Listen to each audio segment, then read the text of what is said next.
Hello and welcome. I'm Esther Mokwariola. We begin with the political development in Rivers State, where the governor, Fubara, Fubara, has directed chairmen of the 23 local government areas to vacate office in compliance with the Supreme Court judgment on the political crisis in the state. The governor, in a state broadcast, said he is prepared to comply out of the respect for the law and in the interest of the state. While the governor said his administration has never deliberately acted in the breach of the Constitution, promising that his team will study the Supreme Court judgment and implement all orders contained in it. Disagree with the judgment, we are bound to obey the order made therein as a law-abiding government.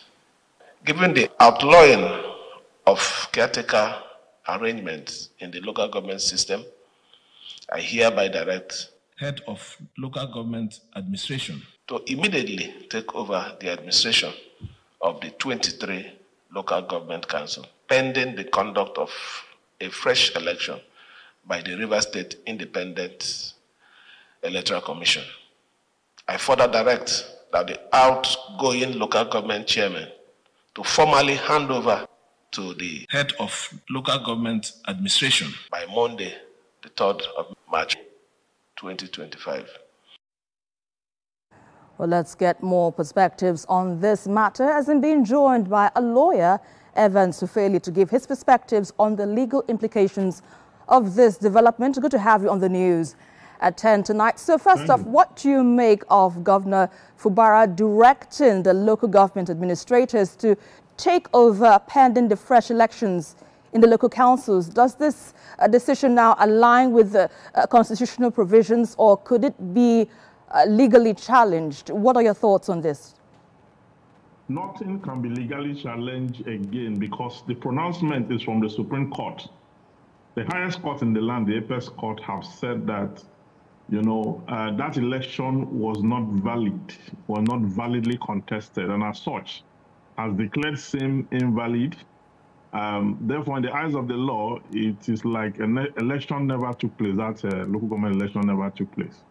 So those who have occupied position as a result of that elections are hereby informed to relinquish those positions and authorities. That is what it is. The governor have done the right thing.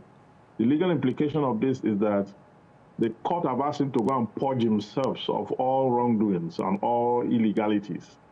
Part of what the Supreme Court have told him to do is what he's doing, and that is to, clean up the local government system with the people who now occupy those positions, which actually is the outcome of the now declared invalid election.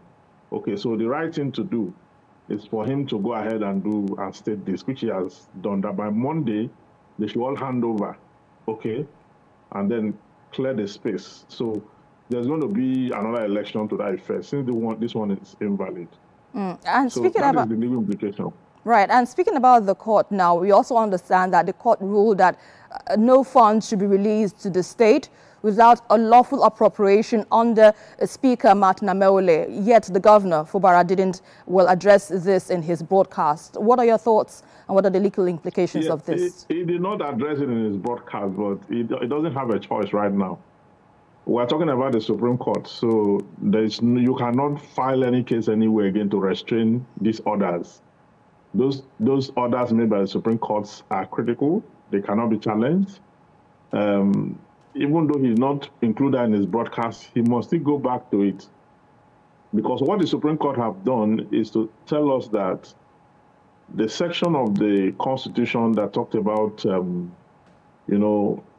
defection, it is not self-executory that once you defect, then your seats are declared vacant, just like that, without a pronouncement from the court. So the court pronouncement, the Supreme Court pronouncement, technically, in a way, even though it's not expressly, because that was not before the Supreme Court, but the Supreme Court is of the view that 4 members of the State House of Assembly cannot validly make a quorum for the House to sit and come up with decisions. And he presented this to them even the last budget before this one was also presented to the 4 members. Even the last one, the 4 members. So the court is saying now that it's not valid.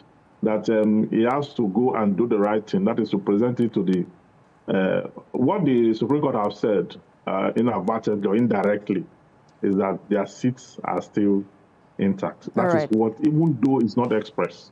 All right, and that's where we have to leave it for now. Thank you so much, Evans Ufeli, legal practitioner, lawyer. My pleasure. Appreciate your insights on the news at 10 tonight.